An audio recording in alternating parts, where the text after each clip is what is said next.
Bismillahirrahmanirrahim. Assalamualaikum warahmatullahi wabarakatuh. Waalaikumsalam warahmatullahi wabarakatuh. Alhamdulillah wassalatu wassalamu ala Rasulillah Sayyidil Mustafa Rasulillah wa ala alihi wa sahbihi wa wala. Subhanaka la ilma lana illa ma 'allamtana innaka antal alimul hakim wa tub 'alaina innaka antat tawwabur rahim. Amma ba'du, faqad qala Allah ta'ala fi kitabihil karim, a'udzu billahi minasy syaithanir rajim, Lailatul Qadri khairum min alfi syahr. Shadaqallahul azim. Yang sama-sama kita hormati segenap pengurus DKM Masjid Quba, yang sama-sama kita muliakan di kesempatan yang istimewa ini, Bapak Wali Kota Tangerang, Bapak Dr. Andes Haji Syahrudin. Kita doakan mudah-mudahan beliau senantiasa diberikan kesehatan oleh Allah Subhanahu wa Ta'ala, dimudahkan segala urusannya, diberikan keberkahan dalam kehidupannya, dan diberikan kemampuan untuk menjalankan tugas dan kewajibannya. Amin. Para jamaah sekalian yang dirahmati Allah Subhanahu wa Ta'ala, saya ingin menyampaikan kultum di kesempatan yang singkat ini dengan sebuah pertanyaan. Mengapa Allah Subhanahu wa Ta'ala merahasiakan kapan turunnya Lailatul Qadar, sebagaimana Allah juga merahasiakan kematian yang datang pada umur seseorang?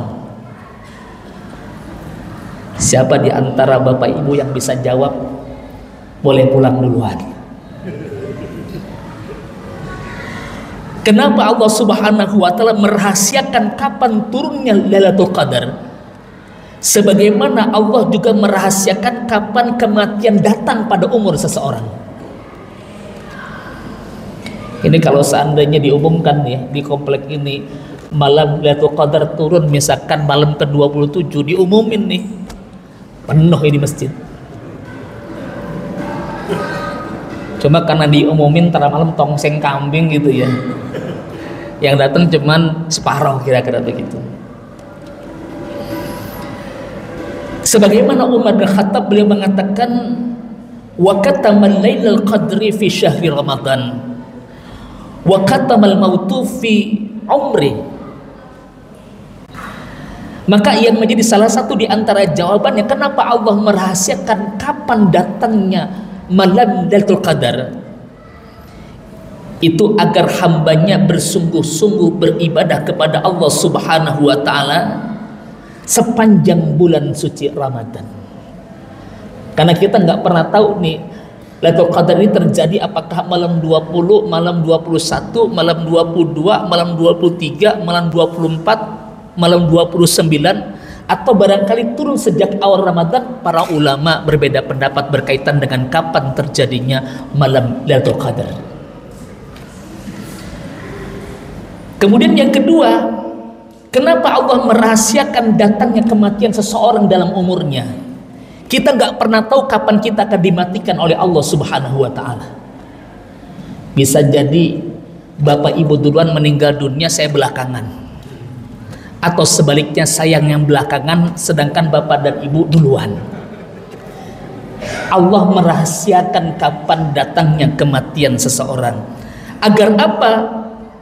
Agar hambanya mempersiapkan diri dengan baik untuk sepanjang hayatnya, mempersiapkan diri dengan baik sepanjang hayatnya menyambut kedatangan kapan kematian itu menghampirinya.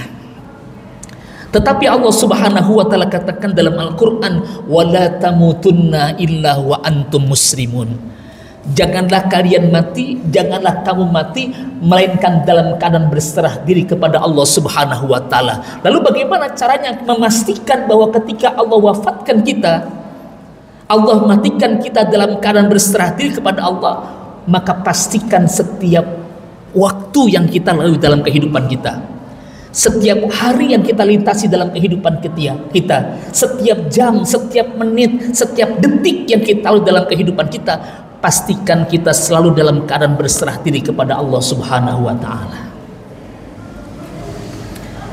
Lalu pertanyaannya, bagaimana caranya supaya semangat kita beribadah kepada Allah Subhanahu wa Ta'ala yang demikian tinggi mengharapkan Lailatul Qadar itu dapat kita rasakan juga semangatnya selepas kita melewati bulan suci Ramadan. Karena biasanya pengumuman begini, kalau pas habis Ramadan aja deh pengurus bilang alhamdulillah nih masjid kita kembali normal. Paham normal? Paham normal ya? Yang biasa subuhnya tuh cuma 2 shaf, balik normal 2 shaf lagi. Bagaimana cara supaya bisa istiqomah di luar Ramadan? Maka ketika kita beribadah kepada Allah Subhanahu wa Ta'ala, hendaklah kita menghadirkan rasa syukur kita kepada Allah Subhanahu wa Ta'ala. Rasulullah sallallahu alaihi wasallam beliau beribadah di hadapan Allah Subhanahu wa Ta'ala demikian khusyuknya, sampai ketika ada sahabat namanya Huzaifah pernah mendapati Rasul Muhammad sallallahu alaihi wasallam melaksanakan salat malam, menghidupkan malam-malamnya. Ketika Rasul Muhammad sedang salat malam, Huzaifah berdiri di belakang Rasul Muhammad sallallahu alaihi wasallam sampai ayat yang setelah baca surah Al-Fatihah, Rasul Muhammad baca surah Al-Baqarah. Al-Baqarah panjang apa pendek, Pak? Sampai ayat yang ke-100, Huzaifah di belakang Rasul mengira Rasul bakalan ruku. Kayaknya bakal ruku nih. Ternyata tidak. Rasul lanjut baca surah Al-Baqarah sampai selesai. Selesai baca surah Al-Baqarah, Huzaifah di belakang Rasul mengira Rasul bakalan ruku. Kayaknya bakal ruku nih. Ternyata tidak. Rasulullah lanjut baca surah Al-Imran sampai kelar, sampai selesai. Kira-kira kalau jamaah imam nih ya, sholat tarawih ini kapan rukunya?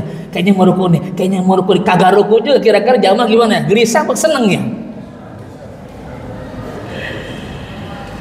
Selesai baca surah Al-Imran, Rasul lanjut baca surah An-Nisa sampai selesai. Selesai baca surah An-Nisa, kemudian Rasul ruku, dan lama rukunya sebagaimana Rasul berdiri. Maka wajarlah kemudian yang dilakukan oleh Rasulullah SAW ini mengundang pertanyaan Sayyidah Aisyah. Beliau bertanya, wahai Rasulullah, mengapa engkau masih melakukan ini semua? Beribadah sedemikian khusyuk di hadapan Allah Subhanahu wa Ta'ala. Bukankah Allah Subhanahu wa Ta'ala telah mengampuni dosa-dosamu yang terdahulu? Dan bukankah Allah Subhanahu wa Ta'ala telah mengampuni dosa-dosamu yang akan datang? Apa jawaban Rasulullah Muhammad sallallahu alaihi wasallam? Beliau menjawab, aku ini hanyalah seorang hamba. Seorang hamba yang tugas hamba itu melakukan peribadatan mutlak kepada Allah Subhanahu wa Ta'ala. Walaupun tanpa diiming-imingi besaran pahala, tetap seorang hamba mutlak beribadah kepada Tuhannya. Kemudian yang kedua, Rasul Muhammad sallallahu alaihi wasallam beliau mengatakan, afala akunu abdan syakura, tidakkah pantas aku menjadi hamba-hamba Allah yang bersyukur? Berarti ketika kita beribadah, yang pertama kita harus sadar positioning kita ini adalah hamba. Yang tugasnya hamba adalah mengabdi kepada Allah. Yang tugasnya hamba adalah mutlak beribadah kepada Allah Subhanahu wa Ta'ala. Sekalipun tidak diiming-imingi pahala, sekalipun tetap seorang hamba berkewajiban mutlak beribadah kepada Allah Subhanahu wa Ta'ala. Yang kedua, ketika kita beribadah, hadirkan rasa syukur bahwa kita bisa beribadah, kita bisa sholat, ini merupakan anugerahnya Allah Subhanahu wa Ta'ala. Kita bisa berzikir, menyebut asma Allah, ini merupakan anugerah dari Allah Subhanahu wa Ta'ala. Kita bisa beristighfar, kita bisa ruku, kita terinspirasi datang ke masjid, ini merupakan anugerah dari Allah Subhanahu wa Ta'ala.